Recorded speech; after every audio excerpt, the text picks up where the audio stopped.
Well, it's very much like any other city. When I got here 53 years ago, this was the richest working class city in Britain, twice the density of trade union membership of the national average. And in engineering in particular, what was called the tool room rate, at least up to 1971, was the benchmark that every union negotiator in engineering throughout the country aimed for. Coventry was a rich working class city based on very strong trade union organisation. We've now got 15 food banks. We've got virtually no social workers, no park keepers, no youth clubs. Community centres are closing. 4 of our libraries are no longer publicly funded. We've lost 2,000 council jobs.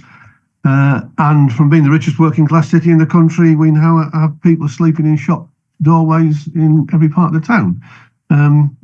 We need a change like everywhere else needs a change. And we're not getting that in this election, which is why Socialists and the Trade Unionists and Socialist Coalition and a range of other left and socialist independent candidates are challenging widely in the general election.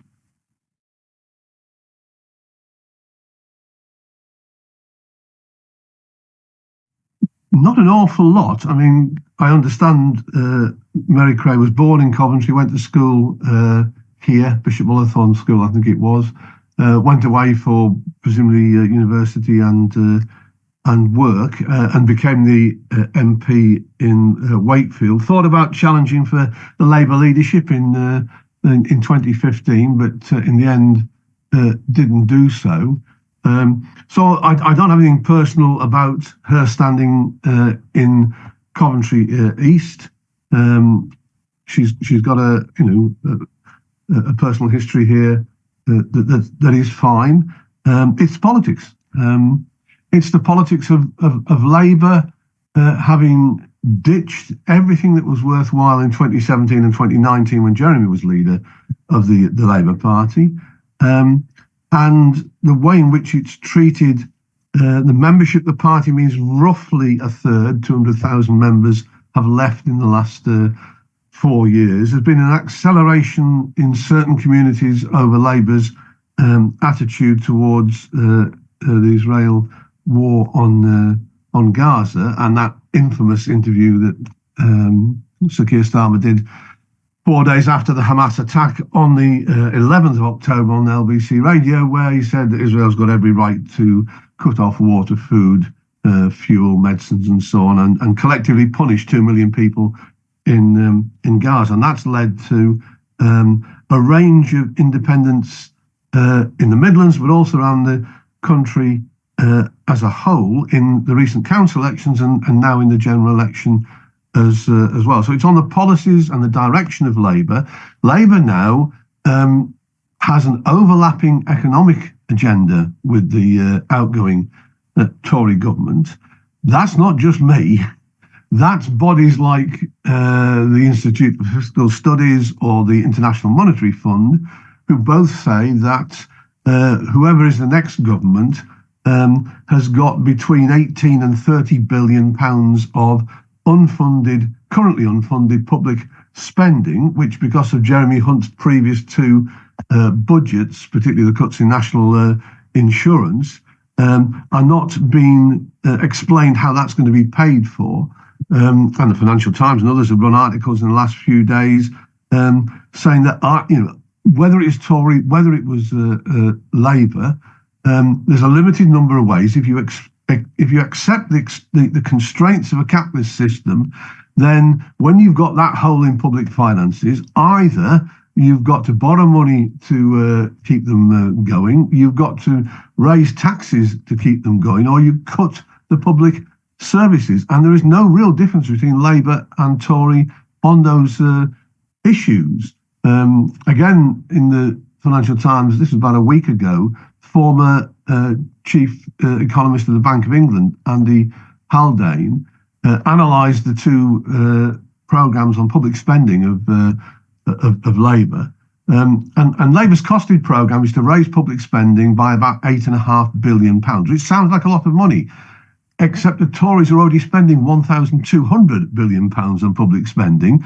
So every £12 the Tories are spending, Labour's going to spend another 8.5 pence. That is not going to do much new work of improving waiting lists in the NHS, or the houses that young people can't afford to rent or to buy, or the inequality which has widened massively in the last 14 years, and the general levels of poverty I've already mentioned. So it's that drift to the right of Labour. It's more authoritarian. It's removed about a third of its, driven out about a third of its members, and almost everything that was worthwhile in Jeremy's two manifestos has now been ditched. In that same article by Andy Haldane, he actually said Labour's public spending promises in this election are 6% of what Jeremy promised in 2019. And although I would have voted for everything Jeremy, I didn't think Jeremy went far enough in 2019 to deliver what was necessary, and Labour isn't going to do the same. Now, to finish this, apologies of a bit of a long point, in a sense, what would it matter that, you've got one government that workers in unions for the past couple of years, particularly in the public sector, have had to struggle against? That's not going to change on the 4th of July. Those battles for trade unions are going to continue. Two things that will change. The Tories are toast. In their present form, I don't see them surviving. The realignment on the right with Farage and Reform and so on could shift us down the road that Sweden and Italy and Germany and France and that have gone ahead before us, because if Labour isn't solving the problems of working class people, and you've got a stentorian voice like Farage blaming the most recent arrivals of this country as the people who've caused that problem, then people can end up giving support in that direction. And you beat that by having a better answer, a better socialist answer that they believe is viable and they see is visible. And Jeremy did that. In 2017, he lifted Labour's vote by 3.5 million votes, the biggest rise of any party since 1945. Of those 3.5 million extra votes, 1 million came from former UKIP voters. In other words, if you say we're a rich society, if we reorganise the wealth so it benefits everybody in society, we build the houses, we give the jobs, we cut the waiting list, we get the dentists and the doctor's appointments everybody needs and so on, then people don't start to blame the most recent arrivals that have come across the sea. And we're not going to get that at the moment, which is why after the election we have to accelerate a point that we've been making now through TUSC for some years. We need a new party based in working class communities and in trade union organisations in order to counter that risk of a drift to the right.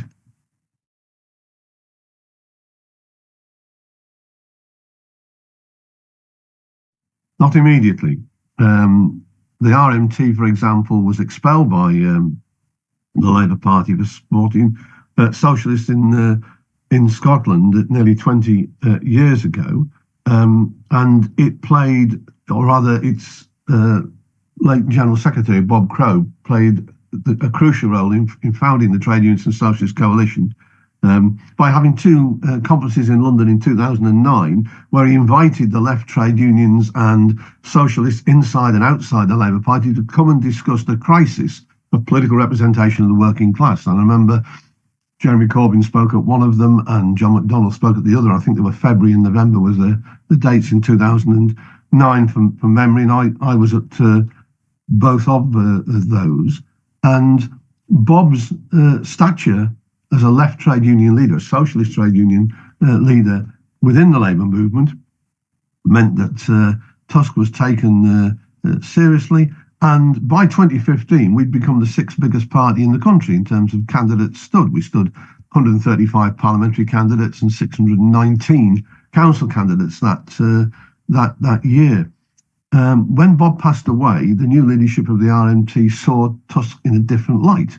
And eventually, a couple of years ago, Mick Lynch was able to persuade the RMT conference to not formally affiliate any longer to TUSC, though individual branches of the RMT are still allowed to financially support individual TUSC candidates. So in that collective affiliation of the union. 1 year later, at last year's conference, TUSC supporters got a motion through the RMT conference for them to financially and organisationally back Jeremy in Islington, where to stand. So there is that beginnings of a tradition. The Bakers Union left the Labour Party a few years ago.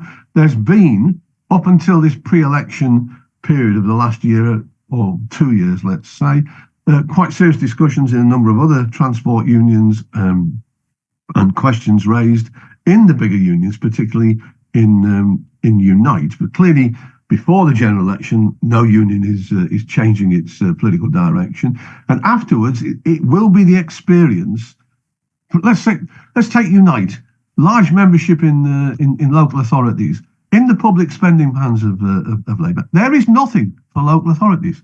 There is no restoration of the 50% less funding that is now given to local authorities compared to what it was 14 years ago. And that has implications for broken services. We've got famous councils like Birmingham and Nottingham declared what's called Section 114 notices, and Slough and Thurrock and others have as well. But the Local Government Association says half of all councils in the country within the next 4 to 5 years will face, it's not an exact term, but that form of bankruptcy, not being able to square the circle on their funding. What do unions with members in public services that are going to continue their decline after the election say when their members hoped that the new government was going to be different from the last and are disappointed that it isn't? How do they then say at the next council elections, vote Labour, even though they're not going to give you a pay rise that meets the rise in prices, even though they're not going to secure or replace the lost jobs in the services that you're trying hard to provide and so on? There will be tensions. And I think in the health service, in local government, in justice, in prisons, probably in transport, a number of industries. In the autumn, we know the NEU, is the National Education Union, is going to be organising a ballot for action in September. The junior doctors are having a strike, which a 6-day strike, which ends 2 days before the general election. 4 days after the general election, Unite's organising a big strike at Tata Steel down in South Wales. And I think the demand for public ownership of steel is going to grow in the next few weeks and months. There's lots of pressures, lots of debates taking place in the trade union movement. So no, I'm not predicting a big union suddenly going to leave Labour and so on, but there are going to be serious discussions over the next year or two.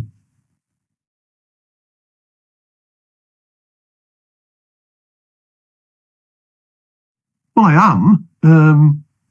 There's about 8.5 or about 8 million operations that are on a very, very long waiting list at the moment, and there's no promise of substantial refunding by a Labour government. Wes Streeting, who's likely to be the Secretary of State for Health, talks more about reform, about involving the private sector, about digital reform and so on. In Coventry, we've got a particularly bad experience with involving the private sector. When I got here 50 years ago, we had 5 hospitals with a plan for a 6th.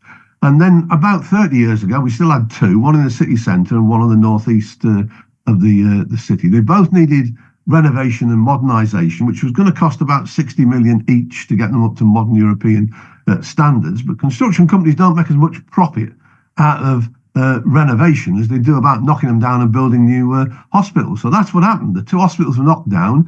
A new one was built under what's called the Private Finance Initiative, PFI.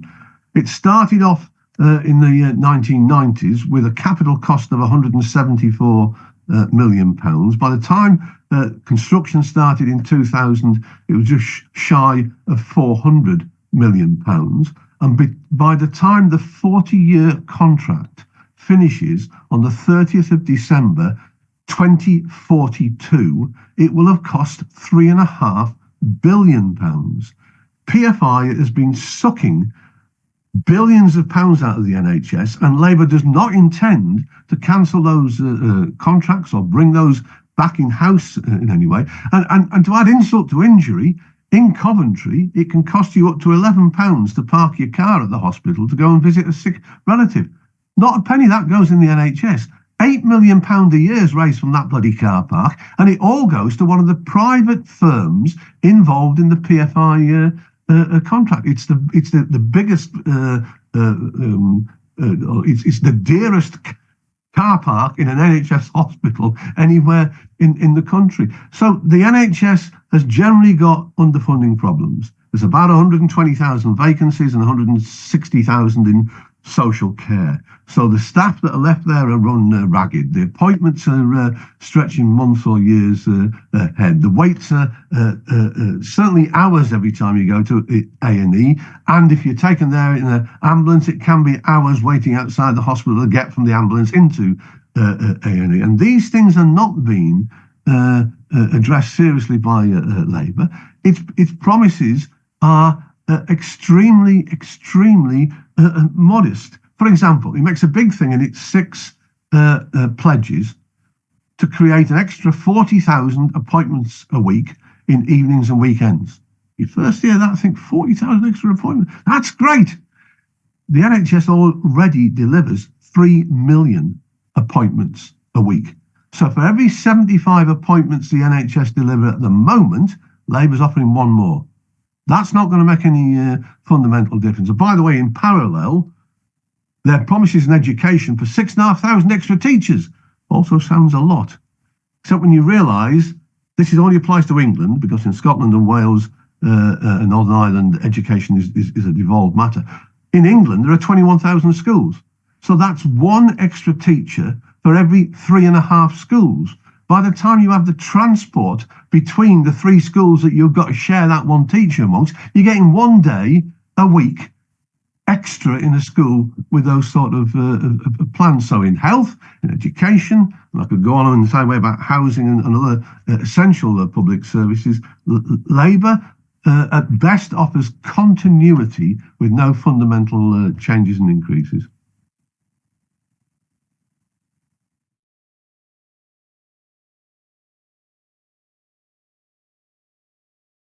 Well, in numerical terms, that's clearly the case, that it's peak in the mid-1970s. TUSC had affiliated membership, I think, of just over 13 million. It's about half that now, 6.5 million. So there's a numerical fall. Part of the reason for that is that a lot of the membership of the trade unions up until that point were in manufacturing industry that under Thatcher in the 1980s was exported.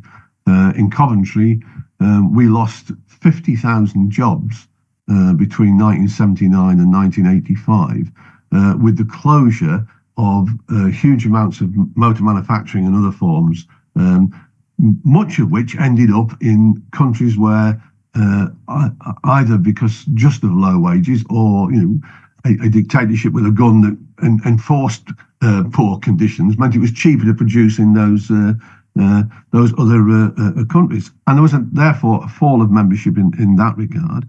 Also, the fragmentation of employment, which you're referring to, the fact that for many young people, the gig economy is one way. It's an individual relationship with an employer on a bit of a job by bit of a job basis rather than a full-time. The factories in Coventry, when I first got here years ago, the big names, the Jaguars and Massey Ferguson, the Dunlops and so on, were generational places. You'd have 2, sometimes 3 generations of the same family working in those places. So not only did you have the glue of the trade unions, you also had a community, working class community binding that took place that made things a lot more solid. One of the things, there's a consequence of that, by the way, is that this country was at its most equal at the point when trade union membership was at its highest, when its influence was the greatest, which was the mid-1970s. At the point, I think 73 or 74, something like 2/3 of all the wealth created in Britain, 65, 66%, as a measure of wealth created, the GDP, the gross domestic product, came back to the working class in wages and free services, like free education, no tuition fees, free health, cheaper housing and so on. And as not only Thatcher, but every prime minister from every party that has followed Thatcher and used the same sort of neoliberal ways of addressing the economy, we're now probably barely on 50% of wealth that's created in the country coming back to the working class. That's about £300 billion a year that would come into the lives of working class people. And if the trade union movement and Labour had fought for the working class over the last 30, 40 years, like Thatcher fought for the rich in society, then I think the ties that bind through working class organisation will be stronger today, and also people will be much better off than today. I'd still argue for a reorganisation of society along socialist lines for all sorts of other reasons I could go into. But even on the market-based economy that we've had, the way in which it has been driven to benefit the richer layers of society has led to that. Now, that's not to say that these things can't be challenged. Again, in Coventry, we're at an historic point, and I don't use the word lightly, because last Wednesday, which would be the 18th or whatever it was of June, if this doesn't go out immediately, I've recorded it, the GMB union was allowed inside the Amazon warehouse BHS 4, where 3,000 Amazon workers are, with stalls, tables, giant TV screens, and for 12 or 14 days, every Amazon worker has got the legal right to paid time off work to go and discuss with those GMB representatives about the establishment of legal recognition of the GMB in Amazon. The actual ballot starts a couple of days before the general election and finishes, if memory serves me right, around the 12th or 13th of July. We get the result on the 15th of July. This could be the first time in the world that a mass membership of a trade union is established in a huge Amazon warehouse. Now, Amazon is the paradigm of one of the developments of the economy, these large sheds with people who come and go, who are under extreme pressure, monitored every inch of the way, and all the rest of the horror stories that come out of that working environment. And it's been pushed back against. So despite the fact that there's less people in trade unions, despite the fact that the means of work, the methods of organising work are changing. There are victories to be had, but the consolidation of those victories on a permanent basis requires a political change as well as just an industrial battle. Labour is promising, by the way, within the first 100 days of entering government, which, if they're serious about it, is the first week of October, 100 days from the general election, to repeal a number of recent Tory anti-trade union laws, such as the legal requirement in half a dozen sectors to continue to work, even though you've got a successful ballot for strike action in elements of health and transport and border security and other places. And repeal also and bring in a ban on such things as zero-hour contracts. At least that's what it said a month ago. When the actual manifesto came out a week ago, it was exploitative zero-hour contracts. And as the General Secretary of my union, Sharon Graham of Unite, said, when you go into the detail of their promises on workers' legislation, there's more holes in there than there is in Swiss cheese. Which was quite a memorable quote for Unite to make. So what we actually need is the sort of policies that the trade union movement already has, which is repeal of all the anti-trade union legislation from Norman Tebbit onwards, and not just taking back into public ownership certain selected utilities, but also giving working people through their organisations from the bottom up a much greater degree of control and management of those industries, which we've never had from any Labour government. Every time we've had nationalisation, it's been the old bankers or the old employers that have been put in charge of those industries. So fights for union recognition, fights for wages, fights against downward pressure on terms and conditions, all essential, all will continue after the general election. But what I would say needs to go into that discussion and debate is the consolidation of gains that are made require legislative political change. And for that, you need a new party.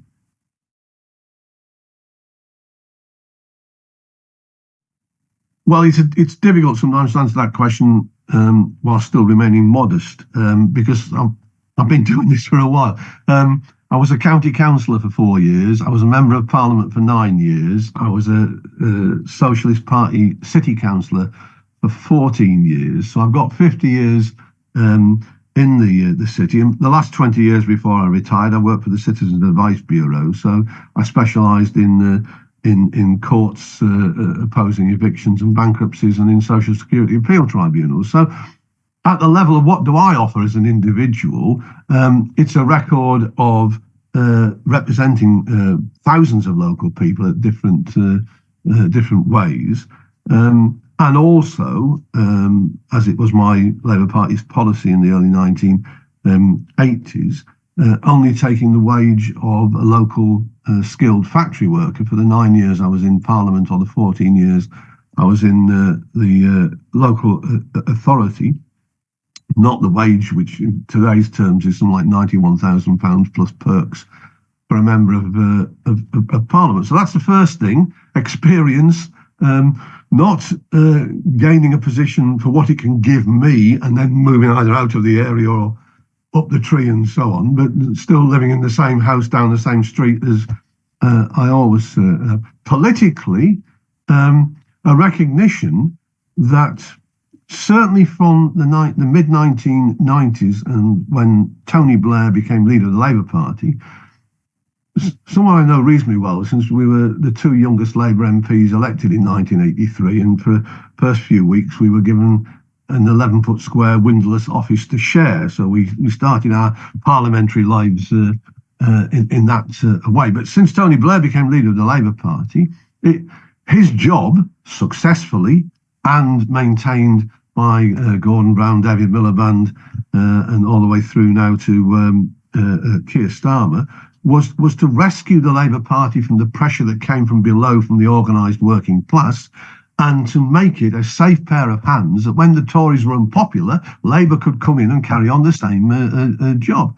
And therefore, whatever success we have in terms of votes, which are not going to be as many as we would like, because with the kind exception of this interview through the Canary, the one other interview I'm having in this whole election is a local radio BBC station in Humberside, which I'm doing later this week, because the rules are that unless you get at least 1/6 of the constituencies standing under the same political label, you don't get a mention of a manifesto launch, you don't get invited to any debates on the radio or the TV, and you don't get what's called fair media coverage, which we did have in 2015. And we've spent some time trying to build up sufficient candidates under the same banner for this election, so the left could have that organised force. And you needed 98, and we've got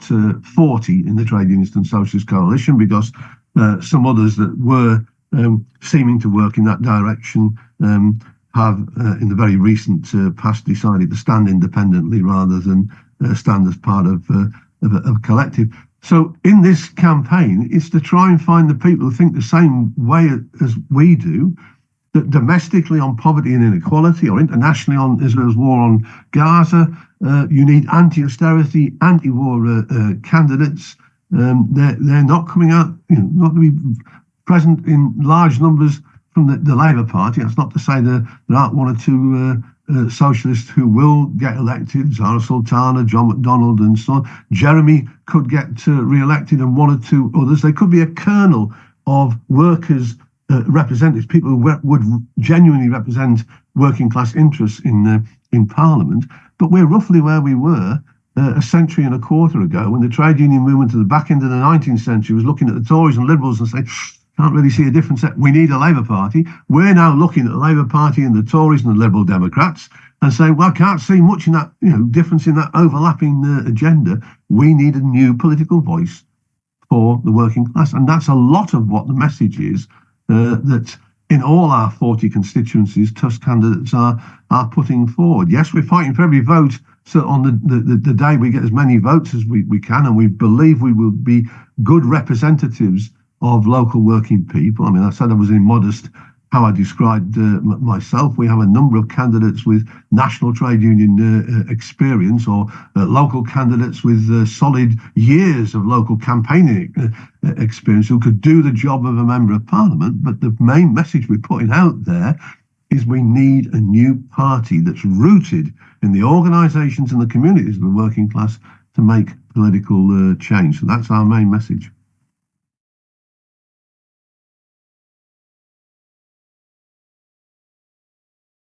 Not yet, but I'm hopeful. We will have, quite a range of individuals. There's an organisation that's grown out of the Peace and Justice Party, which Jeremy started about 3 years ago, called the Collective, which has 18 candidates that it is, I suppose, prioritising, giving a bit more publicity than all the independents that are standing, and I'm fortunate to be one of those. But we hadn't succeeded over the last 2 or 3 years in convincing all the people who have been disillusioned by Keir Starmer's direction of the Labour Party to come together and form something new. So we're heading into this as quite a disparate group of people, with largely as individuals. I mean, TUSC, for example, wrote last September, October, to 33 organisations who had either stood candidates in the past to the left of Labour or had talked about the need for it. So it included, parties that have and are standing, like the Communist Party, the Socialist Workers Party, through to Just Stop Oil and other campaign groups, and say, look, we should come together, see what common basis we have. If we start it early enough, we can find a common name. We think trade unionist and socialist ought to be in there somewhere, and we've got that one registered, but we're not that precious that if you come up with a different formulation and it holds everybody together, we'll certainly discuss that. And in February in Birmingham, we pulled 12 organisations out of that list together for a discussion. But one of those organisations, the Workers' Party of Britain, which had a certain involvement by being an observer on the steering committee of TUSC in those discussions, managed a week or two after that conference with George Galloway's election in Rochdale to have a much higher political profile in the country. I mean, it's very rare a by-election takes place and the Prime Minister comes out of number 10 Downing Street and says, my God, what's happened? This person's been elected in Rochdale. It's terrible. It's terrible. And the decision, therefore, of the Workers' Party to prioritise the building of its own brand in this election meant that it was not going to be possible to get that collective umbrella group of over 100 candidates working in the same direction. So we are where we are. We've got, but I think after the election, I think there will be discussions taking place, both within the trade unions, but also across the trade union movement and the left campaigns that exist. I suspect, Jeremy's Peace and Justice Project will be part of, if not central to, the bringing together of those discussions. So again, what we're doing in this general election, we're sowing seeds in all our local areas, trying to build up networks, hoping that there can be a better collective discussion and approach that brings forward a new party. Exactly what form it will be, exactly what its programme will take negotiations, will take discussions and so on. What it can't be, by the way, is one individual at the top, and it being a top-down organisation. It has to have democracy, it has to have accountability, and in my view, it has to fight and win a battle amongst the rank and file of the trade union movement to move trade unionists in there, and if possible, trade unions into that new structure. Because in my view, that's what will give it weight and longevity. Is being rooted in the main organisations of the working class. But that's for the autumn. For the back end of the year, I would suspect, not immediately after the election.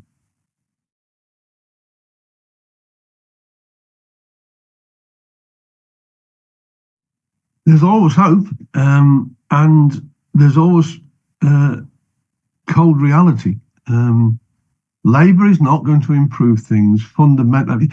The best Starmer can offer is that Labour won't be as mad and unstable as the Tories have been. But in terms of representing the interests of the business class in this country, they aim to be more efficient at that than the Tories have been, with 5 prime ministers in whatever number of years, 7 chancellors, and so on. There is a backdrop to that of an international weakening of the capitalist system, with the exacerbation of climate change and of wars and migration of hundreds of millions to do with both climate change and wars. These problems aren't going away. If we're to tackle them, we're not going to get that out of the main 3 parties, Tories, Labour and Liberal Democrats, who are representatives of the system as it is at the moment.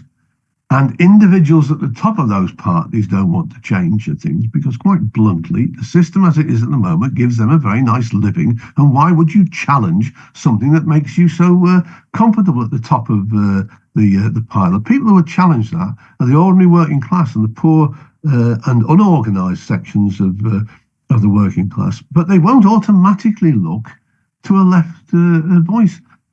This is not meant to be at all patronising, but working class people don't, by and large, nip into the library for a copy of the Grundrisse or the volume 1 of Capital. They don't buy enough socialist newspapers or magazines. They don't read and watch those things. What changes their view is experience.